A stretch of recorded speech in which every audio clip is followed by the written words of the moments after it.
அவன் நகைய குடுறின்னு கேட்டு என்னை அடிக்கிறப்ப நீங்கெல்லாம் ஆம்பளண்டா அப்படித்தான் இருப்பியான் பொறுத்துக்கணும் அப்படின்ட்டீங்க. ஆத்தா மட்டும்தான் அவன் என்னத்துக்கிட்ட உனக்கு கஞ்சி ஊத்தணும், நீயே 4 பொழப்ப கத்துக்கிட்டு பொழைக்க பாருன்னு என்னை இங்கன கொண்டாந்து வச்சுக்கிச்சு. ஆத்தா அது சௌரியமா இருக்கே என்னை இங்கன வச்சு வேலை வாங்கி பாடா படுத்துதுன்னு ஊர்க்காரங்க எல்லாம் நினைச்சு இருக்காங்க. ஆனா நெசத்துக்கு ஆத்தா எனக்கு 6 துணையும் இல்லைண்டாலும் ஒரு பொம்பளை தனியா தைரியமா எப்படி பொழைக்கணும்னு பழக்கிக்கிருக்கு.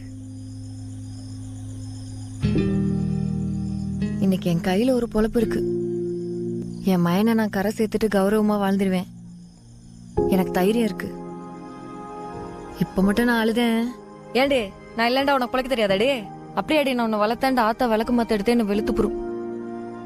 உங்களுக்கு ஒண்ணு தெரியுமா, கல்யாணத்துக்கு நாள் வரைக்கும் ஆத்தா என்னை யாருக்கும் தெரியாம பள்ளியோடத்துக்கு கூட்டு போய் கூட்டியாந்துச்சு. டீச்சர் அம்மா கூட கேட்டுச்சு, பரிசும் போட்ட பிறகு பரீட்சைக்கு வர முடியாத பிள்ளை என்னத்துக்கு கூட்டியாருங்கன்னு. அதுக்கு ஆத்தா சொல்லி